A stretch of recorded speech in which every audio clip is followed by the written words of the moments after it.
வெறும் 2000 ரூபாய் சம்பளத்துல தான் அம்மையார் அவர்கள் எங்களை பணி நிறுத்தம் பண்ணாங்க. இந்த 10 ரூபாயை நம்பி நாங்க வரல.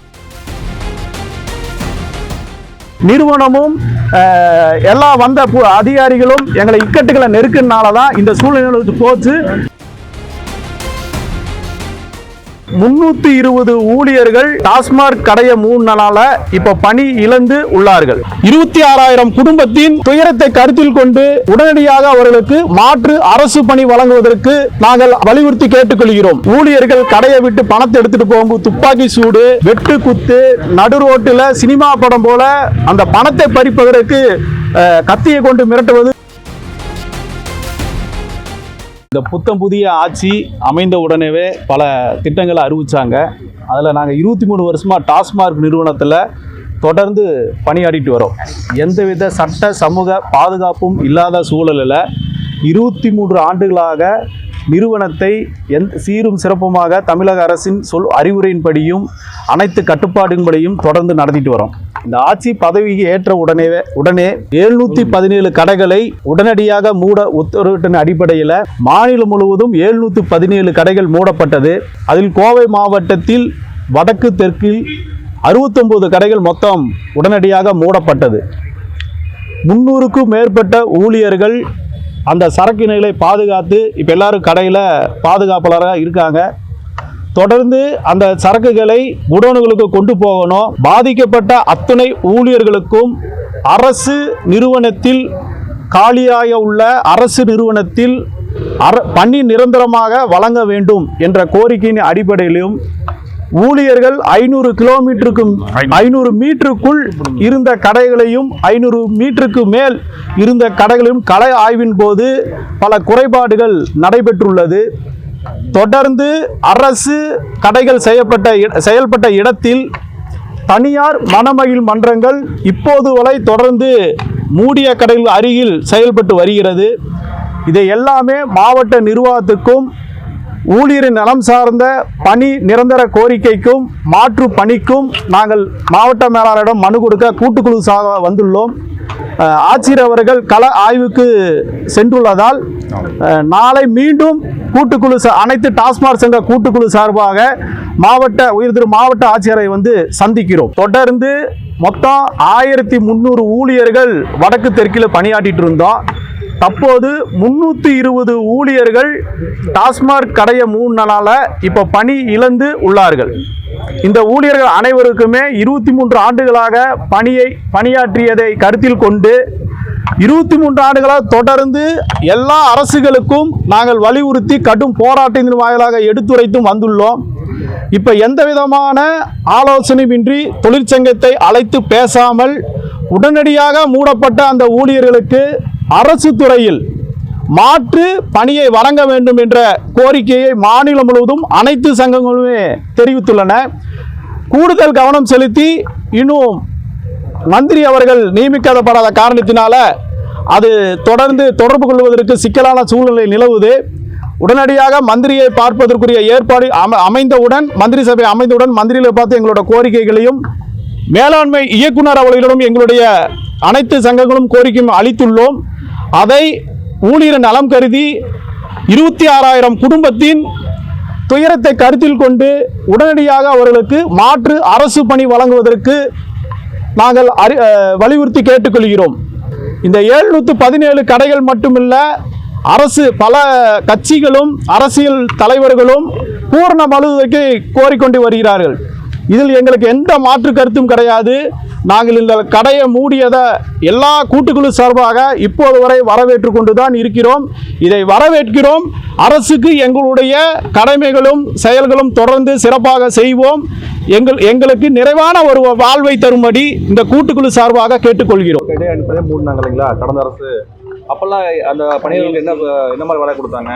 2003 டாஸ்மாக் நிறுவனம் அம்மையார் ஜெயலலிதா அவர்களால் தொடங்கப்பட்டது. தொடர்ந்து புது அரசுகள் வரும்போது அம்மையார் ஆட்சி காலத்திலும் 500 கடைகள் மூடப்பட்டது. கலைஞர் ஆட்சியிலும் 500 கடைகள் மூடப்பட்டது. மாண்புமிகு ஸ்டாலின் தலைவர் அவர்கள் ஆட்சியிலும் 500 கடைகள் மூடப்பட்டது. முதலமைச்சராக எடப்பாடி பழனிசாமி இருக்கும் போதும் 500 கடைகள் மூடப்பட்டது. இந்த கடைகள் மூடப்படுவது என்பது புதுசு கிடையாது. அந்த மூடப்பட்ட கடைகளில் லிஸ்ட் எடுக்கும் போதே அனைத்து இடங்களிலும் சென்று அதிகாரிகள் கள ஆய்வு நடத்துவார்கள். அந்த அடிப்படையில் தான் எல்லா கடைகளுமே மூடப்பட்டுச்சு. ஆனால் தற்சமயம் எந்தவித கள ஆய்வுகளையும் தொடராமல் மூடப்படக்கூடாத கடைகளையும் மூடிய ஏற்பாடு என்பது கோவை மாவட்டத்தில் நடந்துள்ளது. இதை தான் நாம் சுட்டிக்காட்டுறதுக்கு இப்போ மாவட்ட மேலாளர் அலுவலகத்துக்கு வந்துள்ளோம், மாவட்ட ஆட்சியர் அலுவலகத்துக்கு வந்துள்ளோம். மூடப்பட்ட கடை ஊழியர்களுக்கு கடந்த ஆட்சி காலத்தில் அருகில் உள்ள இல்லது வீட்டுக்கு அருகில் உள்ள அவர் விரும்பும் கடைகளில் பணி வாய்ப்பினை வழங்கியிருக்காங்க. இதனால் மட்டும் யாரையும் வெளியேற்றது கிடையாது. இப்போ நாங்கள் என்ன சொல்றோம்னா, இது தொடர்ந்து ஒவ்வொரு ஆட்சியும் ஒவ்வொரு நிலைப்பாடு எடுக்கிறனால 23 ஆண்டுகளாக பணியாற்றிய எந்தவித இப்போ மேற்பாளருக்கு சம்பளம் என்பதே வெறும் 14,000 ரூபாய் தான். 23 ஆண்டுகளாக பணியாற்றிய மேற்பாளர், அந்த கடையின் உயர்பட்ச அதிகாரி என்பவர் மேற்பார்வையாளர், அவருக்கு சம்பளம் 14,000 ரூபாய். விற்பனையாளருக்கு 11,000 ரூபாய், அசிஸ்டன்ட் விற்பனையாளருக்கு 10,000 ரூபாய். இன்னும் குறைந்தபட்ச ஊதியம் கூட இல்லாத சூழ்நிலையில தான் நாங்கள் பல சமூக விரோத தாக்குதல், ஊழியர்கள் கடையை விட்டு பணத்தை எடுத்துட்டு போகும்போது துப்பாக்கி சூடு, வெட்டு குத்து, நடு ரோட்டில் சினிமா படம் போல அந்த பணத்தை பறிப்பதற்கு கத்தியை கொண்டு மிரட்டுவது, வெட்டுவது போன்ற பல சமூக விரோத அடக்குமுறைகளை எதிர்த்து தான் நாங்கள் இந்த டாஸ்மாக் நிறுவனத்தை தொடர்ந்து எங்களோட கொரோனா காலத்திலையும் நாங்கள் எங்களுடைய உயிரை பணை வைத்து தான் இந்த கடையை திறந்து நாங்கள் செயலாற்றினோம். இதையெல்லாம் மாண்புமிகு புதிய முதல்வர் அவர்கள் கவனத்தில் கொண்டு எங்களுக்கு விரைவாக அரசு பணிக்குரிய உத்தரவை வழங்க வேண்டும் என்று உங்கள் சார்பாகவும் கூட்டுக்குழு சார்பாகவும் பணிவுடன் தெரிவித்து கேட்டுக்கொள்கிறோம். தொடர்ந்து பல காலகட்டங்களில் 23 ஆண்டுகளாக டாஸ்மாக் நிறுவனம் என்பது பல இக்கட்டுக்கான சூழ்நிலைகள் செயல்பட்டு வந்துச்சு. நீலகிரியில் ஒரு வழக்கு ஒன்று, இயற்கை வளங்களை பாதுகாப்பது, மண் ஆதாரத்தை பாதுகாப்பது என்ற உள்ளிட்ட வழக்குகளை தோழர் கௌசிக் என்பவர், சுப்பிரமணிய கௌசிக் என்பவர் தாக்கல் செய்கிறார். அதில் அவர் போதை, காளான் உள்ளிட்ட பல இயற்கை வளங்களை பாதுகாப்பு வேண்டி வழக்கை தாக்கல் பண்ணார். அப்போ அந்த காலி பாட்டல்கள் நிலத்தில் உழுகுது, விலங்குகளுக்கு பாதிப்பு ஏற்படுதுங்கிற ஒரு ஹைகோர்ட்டில் அந்த வழக்கில் இதை எப்படி நீங்கள் மீட் பண்ண போகிறீங்கன்னு கேட்கும்போது, டாஸ்மாக் நிறுவனம் அந்த பாட்டில்களை நாங்களே காலி பாட்டில்களை திரும்ப பெற்றுக்கொள்கிறோம் என்ற ஒரு திட்டத்தை அறிவிச்சாங்க. அதுக்கு பேர் பைபேக் ஸ்கீம்ங்கிற திட்டத்தை அறிவிச்சாங்க. அந்த பைபேக் ஸ்கீம் திட்டப்படி மாதிரி பாட்டில் மேல் 10 ரூபாய் ஸ்டிக்கர் ஒட்டப்படும். அந்த பாட்டில் ஸ்டிக்கருக்கு 10 ரூபா வாங்கப்படும். அந்த பாட்டிலை கஸ்டமர் ரிட்டர்ன் எம்டி பாட்டில் தான் மதுவை அருந்திய பின்னர் தரப்படுகிற காலி பாட்டிலுக்கு அந்த 10 ரூபாயை திருப்பி கொடுக்கிறோம். இந்த நடைமுறையில் ஒரு 4 ஆண்டுகளாக தொடர்ந்து இந்த செயல்முறை இருந்துட்டு தான் வருது. தற்போது நீங்க பாத்தீங்கன்னா எல்லா கடையிலும் பத்திரிகையாளர்களாகட்டும், செய்தியாளர்களாகட்டும், பல தகவல்கள் வாட்ஸ்அப் குரூப்ல வந்துட்டு தான் இருக்குது. ஆனா இப்ப பாத்தீங்கன்னா எல்லாருமே நீங்க கோவையில போய் சுத்தி பாருங்க, பேரிகார்டிலிருந்து தன்னுடைய சொந்த செலவில் பேரிகார்டிலிருந்து எல்லா பாதுகாப்பு வளையங்களையும் உருவாக்கி பில்லை போட்டு தான் கொடுத்துட்டு இருக்கிறாங்க. இப்போ முடிய அந்த பில்லிலேயே ஸ்டிக்கர் 10 ரூபா என்பது இருக்குது. நீங்க தோழர்கள் யாராவது விருப்பப்பட்டீங்கன்னா சொல்லுங்க, அந்த கடைக்கு நாங்களே உங்க கூட வரோம், நீங்க அந்த கடையிலையும் பார்க்கலாம். ஆட்சியும் செயலும் இல்ல. இப்ப ஊழியர்களே நாங்க 2003 வேலைக்கு சேரும்போது வெறும் 2,000 ரூபாய் சம்பளத்துல தான் அம்மையார் அவர்கள் எங்களை பணிநிறுத்தம் பண்ணாங்க. இந்த 10 ரூபாயை நம்பி நாங்க வரல. நாங்க ஒரு அரசு வேலை, இதுல ஒரு கௌரவமான கண்ணியமான வேலை வாய்ப்பை உருவாக்கும் சொல்லி தான் நாங்க நினைச்சுதான் வந்தோம். எங்கள் கால சூழ்நிலை இந்த ஒரு பாட்டிலை இறக்கும் போது பெட்டிக்குள்ள பாத்தீங்கன்னா பல பாட்டில்கள் டேமேஜ் ஆகி கழிஞ்சு போயிடும்.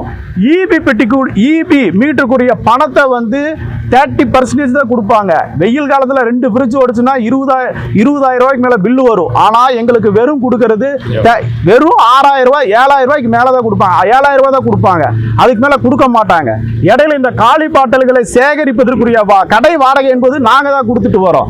இது எந்தவித முன்னேற்பாடும் இல்லாமல் நிறுவனமும் எல்லா அதிகாரிகளும் எங்களை இக்கட்டுகளை நெருக்கினால தான் இந்த சூழ்நிலை போச்சு. நாங்களும் இதை விரும்புவது கிடையாது. நாங்களும் மாற்றத்தை விரும்பும் தோழர்கள், ஊழியர்கள் தான். இந்த மாற்றத்தை நாங்கள் வரவேற்கிறோம்.